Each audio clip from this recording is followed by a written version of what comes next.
Hey guys, PokeGamer4 here, and today I'm going to be doing a review on the Nintendo 3DS. To start off, what comes in the box. I've already unboxed it, so yeah. What comes in the box is the system, obviously. You've got your charger, which is basically the same design as the DSi and DSi XL, 3DS XL, and the 2DS. Put that aside for right now. Next up, you've got your quick start guide, your Club Nintendo info, stuff like that. Put that aside too. Then you've got your AR cards.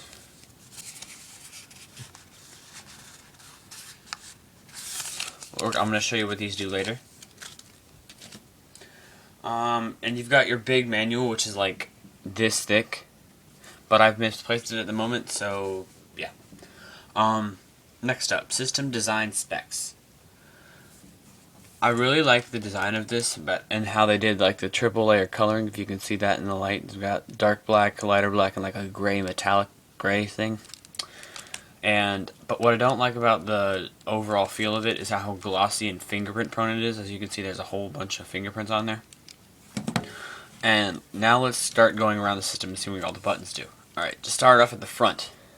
The front, right here, you've got your wireless, or no, not wireless, wrist strap hooks right there, and they're not in the back this time, which is, it's pretty good, but still. And then you've got your headphone jack smack dab in the middle of the system, and I'm like, wow, that's kind of obvious. Then over here you've got your power LED, which is fading in and out for sleep mode right now. See? And you've got your charging light, which is right there.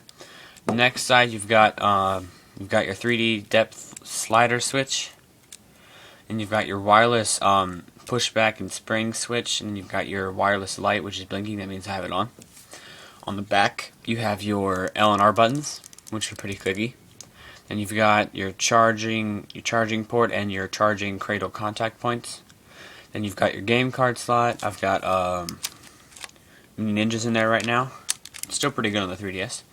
Then back here you've got your stylus, which is a metal stylus, which is a telescoping stylus. I like that they have this exclusively for the 3DS and not the 3DS XL, because this feels a lot more expensive and I don't know how to say that, but this feels a lot more professional than like a plastic stylus you'd find in a DS Lite or a 2DS or a 3DS XL. And then over here you've got your infrared port, and I don't know what these holes right next to the L&R buttons are for. If you could tell me that in the comments below, please, that'd be awesome. Another thing I don't like about the back of this is that the stylus is in the back. It should have been over here, because there's a lot of empty space right here. And it's like, you have to pause your game, get the stylus out, unpause it, and then use the stylus for what you want to use it for. And over here to the next side, we've got your volume slider switch, which I think is pretty cool. It gives you more range of options for volume than the DSi rocker switch did, because it had like set volume intervals. And over here you've got your SD card slot, which is like a very thick plastic now than it was before on the DSi, which it makes it feel a lot more sturdy. A big plus with this system is that it comes with, if you can see it, comes with a 2 gig memory card, which is awesome, because there's a whole bunch of stuff that needs to be stored on there. Alright, now we're going to go to the inside of the system. Let me turn it off first. Okay, and inside the system you've got your D-pad, you've got your A, B, X, and Y buttons. They're all pretty clicky. Same as the DSi, except they've got that glossy feel, which I don't like. I really like the matte design of the DSi, but they didn't have it in this. They didn't implement the matte finish on this, which I was kind of disappointed by. Up here you've got your circle pad, which is awesome for games like Pokemon X and Y, A Link Between Worlds, any of those that have like multi-directional movement that's not just up, down, left, and right, which is a big plus. Especially on Pokemon Y, you can just use this to like roller skate around without having to hold down any buttons over here, which is a big plus. And then down here you've got your select, home, and start buttons, which are awesome. I really like the home button feature where you can pause your game, except unless it's a DS game. You can pause your 3DS game, you can pause any software that comes preloaded on the 3DS, and you can pause any downloaded software that you've downloaded from the eShop, which is always a plus. And then you've got but the one thing I do not like about the select, home, and start buttons is that they're covered by one thin sheet of plastic. On the 3DS XL, they have it like separate buttons. To me, this just feels like it could break or get indented like a lot easier. Then over here, you've got your power button, which is square now instead of a circle like it was in the DSi. Over here, you've got maybe X and Y. I've already mentioned those. And then on the hinge, you've got your notification LED, which shines for you can see me there. It shines for green for Street Pass, which I'll explain what that is in a minute. Blue for Spot Pass, which is basically like an internet connection. Someone sent you something over internet connection. And orange for Friends Are Online, which is pretty cool. And then it turns red and blinks red when your battery is low. And then up to the top screen, you've got your stereo speakers, which sound amazing. They're really a big improvement from the DSi. They give you a full immersion of the game that you're playing, which is pretty cool. And then up here you've got your backwards facing camera, so you can take pictures of yourself. I like that they didn't put in the hinge this time, so you can actually like prop it up like this, take videos like this without it seeing bottom of the screen, which is really annoying. Which is really annoying with the DSi. And then over here you've got your 3DS depth slider switch. About the 3D is amazing, and it's a really cool feature for the 3DS, and it gives you like a very good sense of your surroundings. But after a while, my eyes started getting tired, not because it gives you headaches, but because your eyes have to move twice as fast to register the 3D. But after a while, you can play with it like all the time on. After you like been playing with like 30 minutes with 3D on all the time, and then like to take like a 5 or 10 minute break, and then do it again. Progressively you'll be able to have the 3D on for longer, and it's still pretty cool. All right, what comes preloaded on this system? First up is the Nintendo 3DS camera. The Nintendo 3DS camera is the cameras that come with it. The cameras that come with it are it gives you 2 cameras on the front, which are for 3D images, and 1 camera in the back, which is for like selfies or something. And then I really like that it can take 3D photos and 3D videos, which is it gives you like full immersion to what you're taking. And I really like that it could take videos now, because the DSi had sound, it had a camera, but it couldn't take videos. Okay. Yeah, that was kind of weird. That made no sense to me. But now they can take videos, which is pretty cool. And you can also like play the videos back, where if you've seen those videos where you like throw something, and if you play it backwards, it looks like you're using telepathy to bring it back. It looks pretty cool. But yeah, that's the camera. And for the Nintendo 3DS sound, it's basically the same as the DSi sound, except for that you can upload music from it from your iPod. But I don't know if you want to do that, because again, the headphone jack is in the smack dab middle of the system. How are you going to fit that in your pocket? That's kind of weird. Next up is Mi Maker, which basically makes Mii's just like this. This system is basically a mini Wii U. The Mi Maker is basically like you can just make Mii's like in the Mi Maker for the Wii. So yeah, that's the Mi Maker.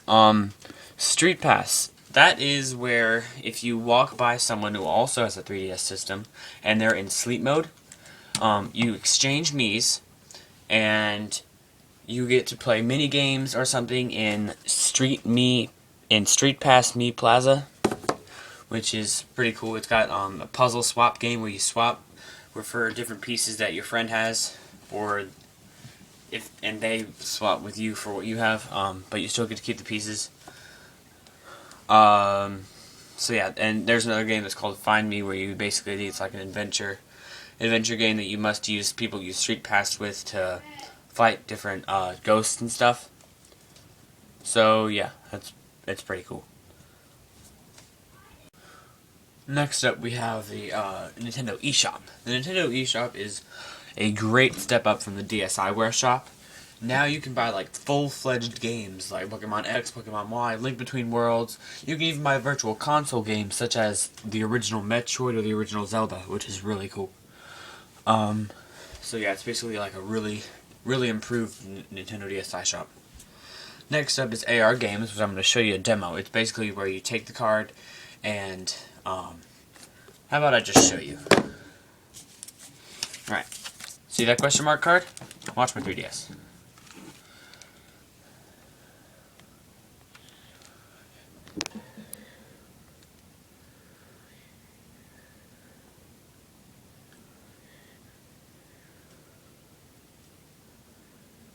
It's registering right now, so hold on. And there it goes.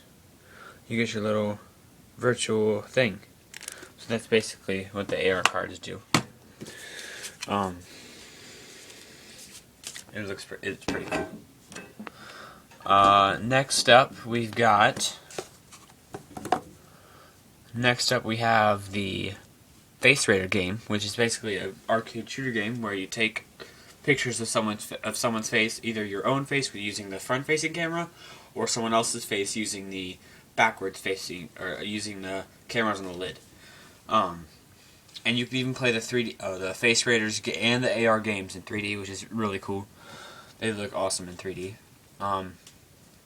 Next up is Internet Browser, which is basically the same as the DSi. It hasn't really changed that much. Just you can like go back to previous pages you always visited, which is again pretty cool.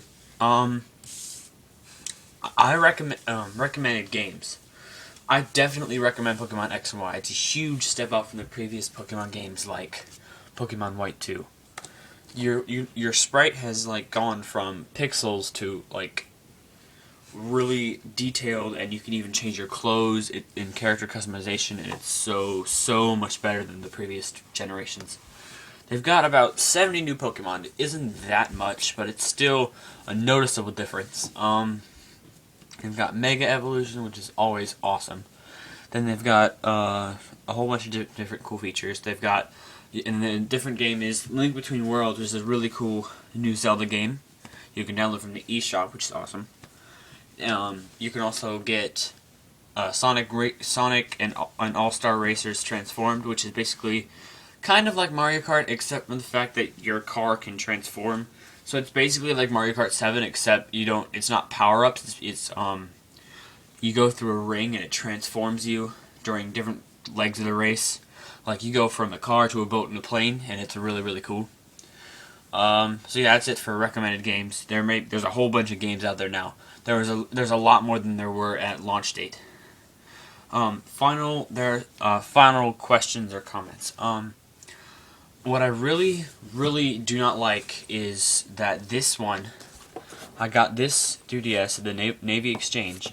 It did not come with a charging cradle, and I was really mad because I would really like to have like a charging cradle that I can just plop the 3DS in and not have to worry about fumbling with a cord or anything.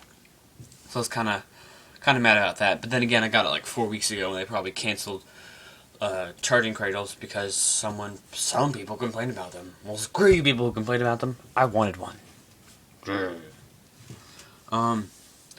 And alright, so I guess I'll see you guys in the next video. But before I leave, I need to tell you guys that this is my very first video on my very first YouTube channel. So I hope you guys like, comment, rate, subscribe. There's going to be a whole bunch of different reviews on the DSi, reviews on the DS Lite, reviews on different games like this game. And soon to come is going to be a Pokemon Y game as soon as I can get it. So yeah, I will see you guys in the next video. Peace.